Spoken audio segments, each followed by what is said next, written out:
19h, 21h, Europe 1 Soir. Charles L'Huillier.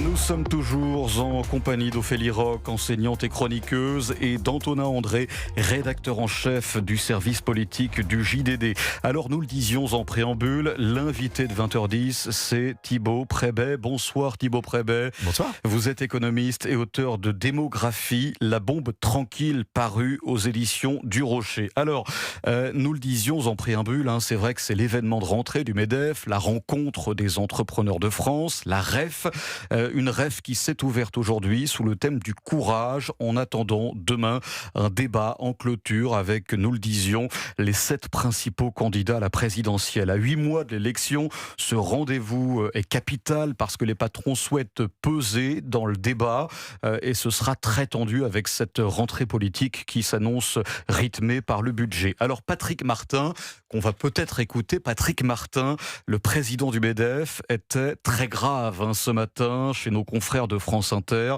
Il s'est exprimé sur le climat des affaires en France et sur le contexte et surtout sur les inquiétudes des patrons. On l'écoute. C'est tellement facile pour les politiques, j'allais dire de tous bords, de faire supporter la charge aux entreprises. L'effort partagé, il pèse déjà beaucoup sur les entreprises. On a les entreprises les plus taxées au monde. Alors on peut se dire c'est pas grave, c'est les actionnaires qui payent.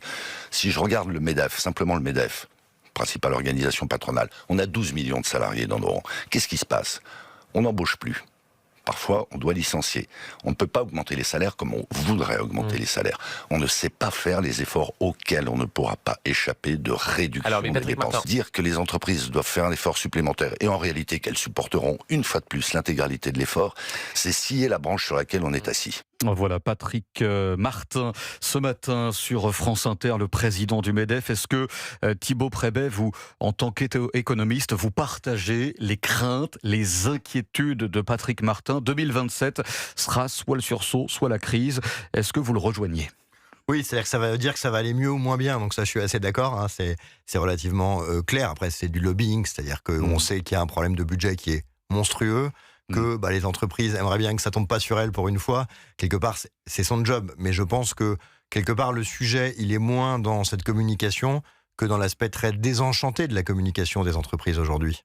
Ça veut dire quoi l'aspect très désenchanté, comme vous dites ? Par exemple, vous voyez, il y a un sondage OpinionWay qui a été commandé par le MEDEF, qui a interrogé les adhérents. Ils ont demandé les 5 principales causes d'inquiétude ou les demandes qu'ils formulent. Moins de charges, notamment. Je vous passe les 2 premières qui sont bidons, c'est moins de charges et de la réindustrialisation. Je pense qu'il y a assez peu d'entreprises qui disent qu'elles aimeraient qu'on déindustrialise ou qu'on monte leurs charges. La stabilité. Les 3 autres surtout, les 3 autres c'est les mêmes.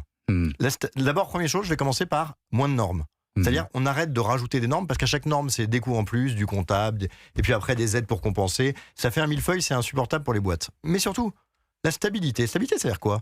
C'est un mot qui est triste parce que la stabilité, ça veut dire que vous ne demandez même pas qu'on vous aide en fait. Ça veut dire qu'on dit juste, stable, ça me va.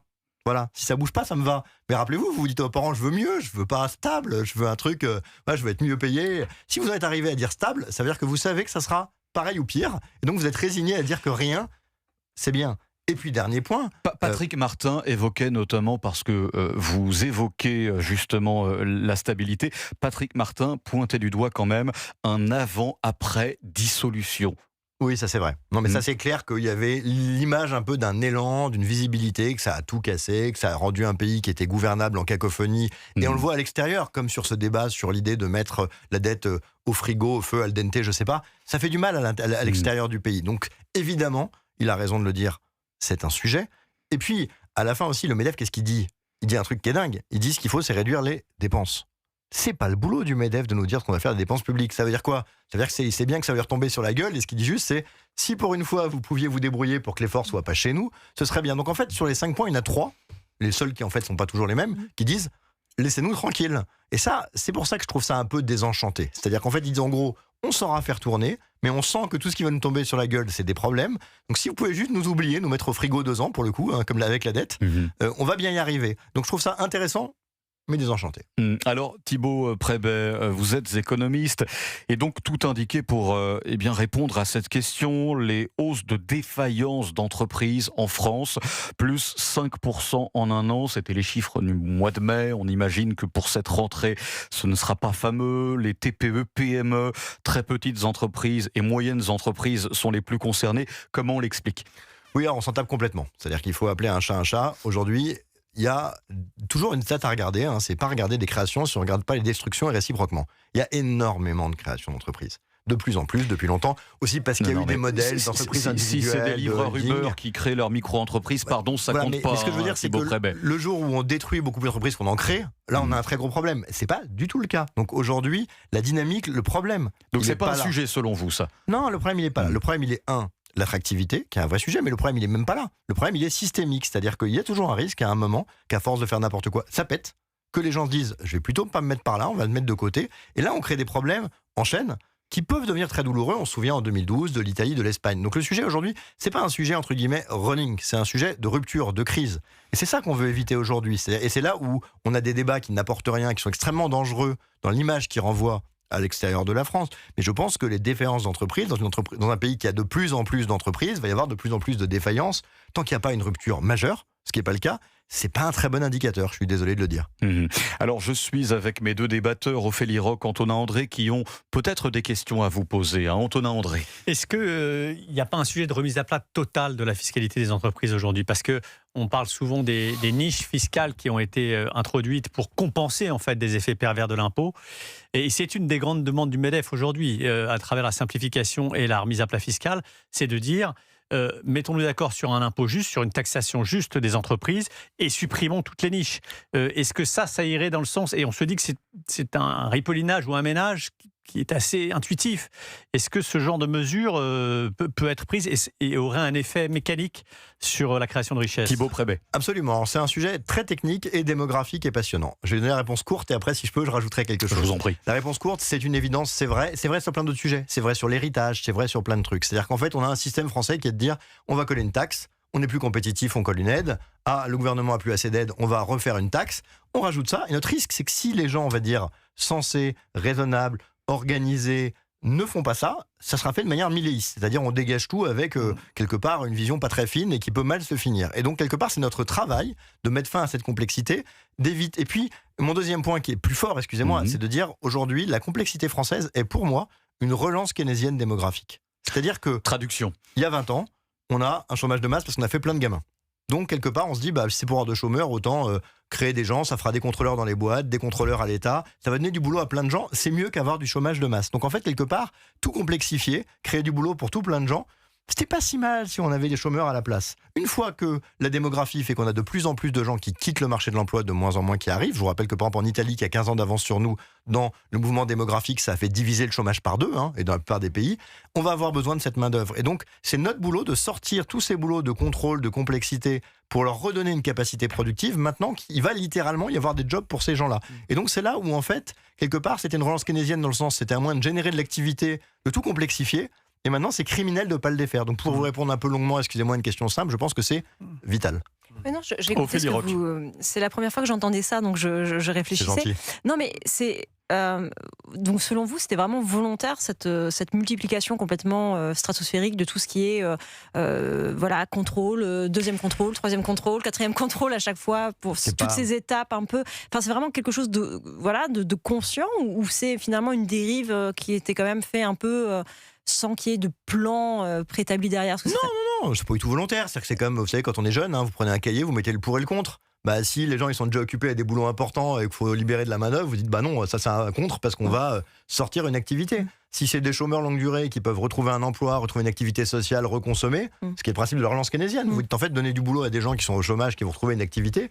C'est positif. Mais ces gens-là qui font ces métiers justement de contrôle et de recontrôle, ils sont des gens qui souvent sont assez âgés. Est-ce qu'ils vont pouvoir, même si on leur enlève ce poste, non, mais pas du tout. Moi, je peux vous dire, moi j'ai travaillé 20 ans en finance. Entre le moment où j'ai commencé et la fin, il y avait 18 contrôles de plus pour chaque truc, il y avait 15 taxes en plus. Et puis une fois que vous avez plein de taxes en plus, vous vous trompez. Je fais un exemple complètement idiot. À un moment, on vous met des impôts en plus, puis ensuite on va vous dire, il y a un crédit impôt recherche. Donc il faut que tu prouves que tes tableaux Excel, en fait, c'est de la recherche pour la boîte pour qu'on paye moins d'impôts. Donc vous prenez un consultant qui vous aide à expliquer comment votre tableau, c'est un truc super positif. Puis là, il y a quelqu'un qui va venir vous contrôler de l'État pour vérifier que c'est vrai. Et vous avez créé 3 jobs juste pour récupérer une partie de la taxe qu'on vous a créée. Donc tout ça n'est pas conscient, mais tant que le chômage est élevé, c'est acceptable. Et le jour où le chômage est évidemment sur une pente descendante, même si la France sous-performe depuis quelques temps, mais encore une fois, on est en retard démographiquement, ça va venir, je trouve que ça devient criminel et il faut en avoir conscience, même si c'est pas notre habitude. Voilà. Thibaut Prébet, j'aimerais évoquer les différentes sorties politiques de l'été. Et parmi les principales, il y a celle de Jean-Luc Mélenchon qui a proposé il y a quasiment 2 semaines désormais de brûler la dette détenue par la Banque de France, de la foutre au feu, hein, pardonnez-moi, je mets des guillemets. Redore-t-il son blason auprès du monde économique et qu'en pensez-vous, Thibaut Prébet ? Alors non, vu le monde économique, encore une fois, je dirais qu'il a besoin de stabilité, que pour le coup, on le mette, pour le coup, comme l'autre disent, plutôt au congélo. Donc en fait, je pense que le monde économique préférait que Mélenchon soit au congélo, parce que ça renvoie vis-à-vis du business, vis-à-vis des investisseurs. Parmi vos confrères, certains le soutiennent, hein, monsieur Zuckman notamment. Oui, mais attendez, il faut être très clair. Ce que dit Jean-Luc Mélenchon, surtout ce que répète son parti derrière, n'est pas faux. C'est-à-dire l'idée que si on regroupe tous les pays de l'Union européenne, qui disent tous on a trop de dettes, trouvons une solution commune, puis après tout les États-Unis, le Royaume-Uni, le Japon aussi, donc si tout le monde se dit annulons tous 30% de nos dettes, c'est faisable. C'est pas la même chose que ce qui était dit initialement, qui était de dire je vais à la Banque de France et je mets au feu. Donc ça a été un peu récupéré. Mais en fait, si vous voulez, le raisonnement il est très simple.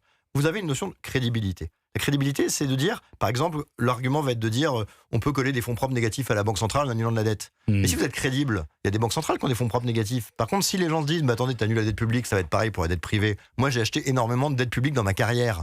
Si à un moment vous dites il y a un risque sur un pays, vous changez. Parce qu'en fait, ça rapporte pas grand-chose. Donc mon point est juste de dire, et je vais être très, très clair et très cash là-dessus, depuis que Mélenchon a dit ça en réunion fin juin, on a créé en France 21 milliards de dettes supplémentaires par notre déficit. La question est de dire, si demain on arrête d'avoir du déficit, ce débat est sain.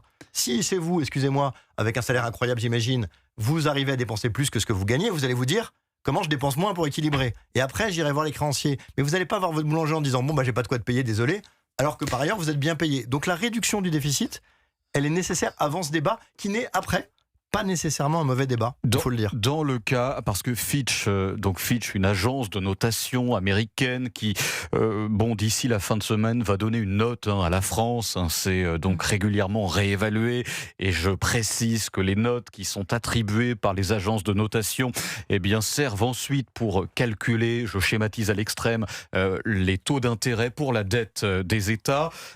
Si quelqu'un comme Jean-Luc Mélenchon arrive au pouvoir, qu'il a ce type de saillie, cela peut avoir une incidence justement sur les notes attribuées par les agences de notation ou pas ? Alors il se trouve qu'en fait pour les emprunts d'État, les orientations ne sont pas très importantes. C'est-à-dire qu'en fait, il faut comprendre 2 choses sur l'emprunt d'État. Les orientations ne sont pas importantes. Non, les notations. Pour les... D'accord. D'abord, expliquons une chose simple. La France est extrêmement bien notée dans l'Union européenne et paye un taux très élevé. Beaucoup plus que l'Italie, plus que l'Espagne, qui sont historiquement beaucoup moins bien notés. Donc l'investisseur le fait déjà. Le deuxième point, permettez-moi d'être direct, la France est financée par la France. C'est-à-dire que le fonctionnement est que l'État législateur va avoir des caisses de retraite, des mutuelles, des assureurs, et par des contraintes réglementaires, va leur imposer d'acheter de la dette française. C'est comme ça que ça fonctionne.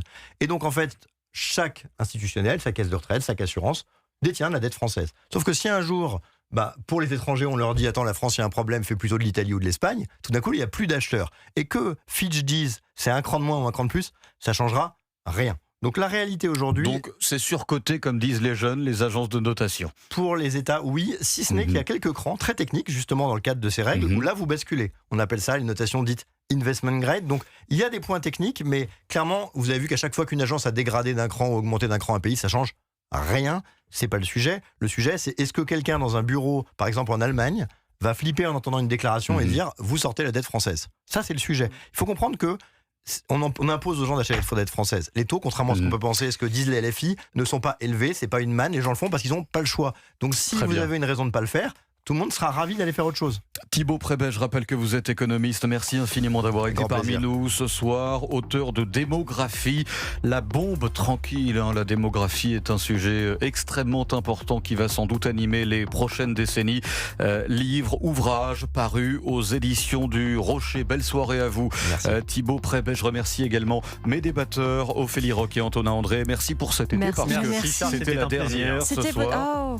Voilà. Alors, moi, je ne quitte pas les auditeurs parce que je suis encore présent pendant une demi-heure afin d'accompagner les différentes chroniques d'Europe 1, la chronique santé, la prescription culture, le billet d'humeur de Laurent Tessier et puis les bulletins d'information et les points d'actualité de Guillaume Lariche. C'est le cas d'ailleurs parce qu'il est 20h30.